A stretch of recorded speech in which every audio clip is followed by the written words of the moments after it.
Hello and welcome to this Norbord My Cabinet Guide video on how to assemble a standard appliance housing for the Cooke Lewis range. This unit consists of two packs. You have your shelf pack and you also have your tall end panels. It's always best to assemble your unit on the cardboard box. That way you can protect the panels. In each box there is an assembly guide. Please take the time to read this as there is useful information on here that will help you to build your unit. It also tells you what items are in the box and the minimum tools required to get the job done. This unit has been designed to take either a 6, a 9 or a 1000mm appliance. Depending on which appliance you've purchased, depends on which set of holes you need to use. Now, following the assembly guide, and this is the left-hand side panel that is shown in the assembly guide. If you have a 600mm appliance, you need to use this set of holes and this set of holes. If you have a 900mm appliance, you need to use this set of holes and this set of holes. If you have a 1000mm appliance, you need to use this set of holes and this set of holes. If you're adapting the unit to take a microwave, you need to drill the holes for the shelf for the microwave yourself. To identify my left-hand side panel, if you look at the assembly guide, on the bottom of the left-hand side panel, there is an L shape using 4 holes, and that's these 4 here. So this tells me that this is my left-hand side panel that corresponds with the drawing on my assembly guide. So I'm going to start building the unit up now, and I'm going to fit my base panel in. And here's my base panel. The beauty of the Cooke Lewis range is all of the assembly fittings have been pre-inserted for you.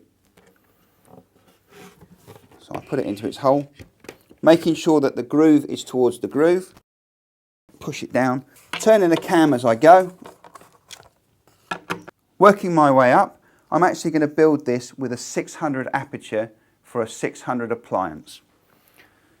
So taking one of my fixed shelves, and the fixed shelves don't have any grooves in them, I place that in here like this. Tighten my cam up. Now, to help with the weight of an oven, we've included an oven support rail. This is your oven support rail. It's edged on 3 edges. The raw chipboard edge goes towards the shelf like that. The fittings for your support rail are included in the fittings bag that come with your unit. You can use a cordless screwdriver to put the fittings in on your unit, but we would recommend a handheld screwdriver because that way when you're putting the fittings in, you can make sure you don't over tighten them. I'm going to use 3 of the 30mm screws indicated as DD in your assembly guide. So, making sure you don't go into the groove at the back here, otherwise you won't get your back panel in. So I fitted my oven shelf in with the support rail underneath it. I'm now fitting the shelf that would be above my oven. And the last panel to go on is my top panel. The top panel is identified by the fact that it has 4 5mm holes drilled into the surface. And again, keeping the groove to the groove, I insert that like this, tightening the cams up as I go. Now taking my 2 back panels, you have a small one and a larger one. The larger one goes towards the bottom of the unit and it goes in there. And the small one goes in here. The 2 back panels have been supplied for a 600 oven because that's the smallest aperture you can get. If you're making your aperture for a 900 or a 1000 oven, you do need to cut the back panels down. The last things to put in before I put my right hand side panel on are my 2 back rails. And it goes in there, tightening the cam as I go. I'm now going to go up and put the top one in. Again, tightening the cams. When I've put my right hand side panel onto my unit, I will then fix my back panels into position so that they don't slide down or wobble. Now, it takes two people to put the side panel on, so lifting it up together carefully, turn it over and then fit it to your unit.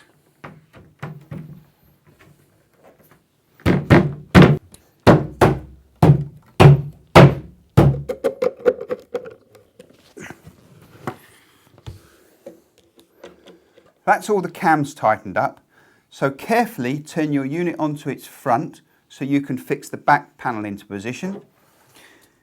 So I'm going to mark out my back panel like this, and that is where I'm going to put two 15mm screws when I've drilled a pilot hole.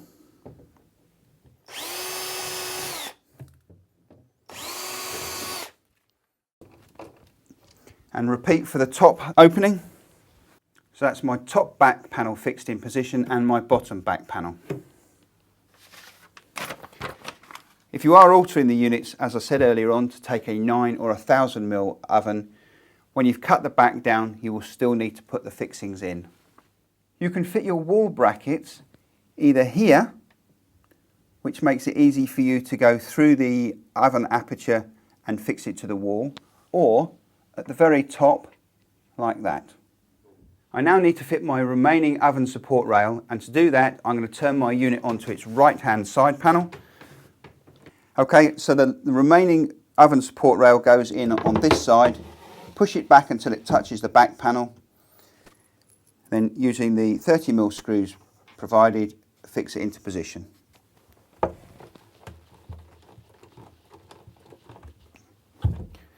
When you're assembling this unit at home, it is better to assemble it roughly where it's going to be going into your kitchen design. The last point, if you pull it and put it onto its front edge, fit the legs, it then requires two people to lift it into position. In your leg pack, you will either have 2, 4, 5 or 7 legs, depending on which unit you have. Okay, so you position your leg boss with this part over the side panel, like that. Repeat for the other legs. When you've got them positioned correctly, take a hammer and you knock this centre post in, like this.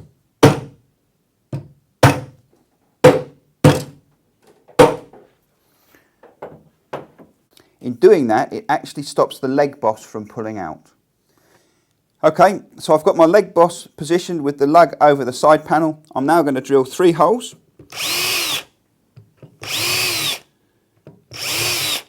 Don't push too hard in case you go through your base panel. And then repeat for the other legs and put the screws in. The screws are the 15mm ones that come with your pack. Your legs come preset at 150mm, which is the height from the underside of your unit to the floor, on this little lug here. There. Press down on the legs and push them in until they stop. If you're not sure that it's gone all the way down, taking your hammer and using the rubber part of the hammer, just tap it down. Then make sure that the leg is on the little lug. Repeat for the other legs. Your leg pack also contains plinth clips. What you need to do is break them apart like that, slide them together, and then for safekeeping, if you clip them to the front legs of your unit, you'll always know where they are when you need to fit your plinths.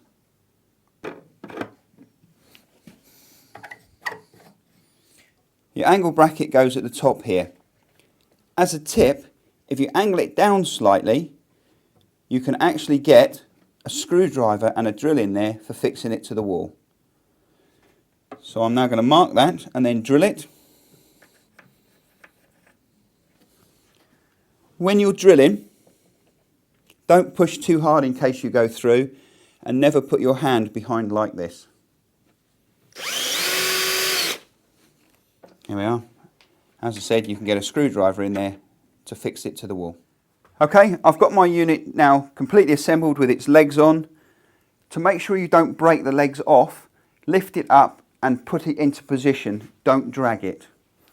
So if we get it onto our feet and then we lift the whole unit up square.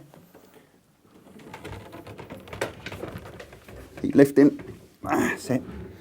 Okay. And now we carry it and place it in where it's got to go.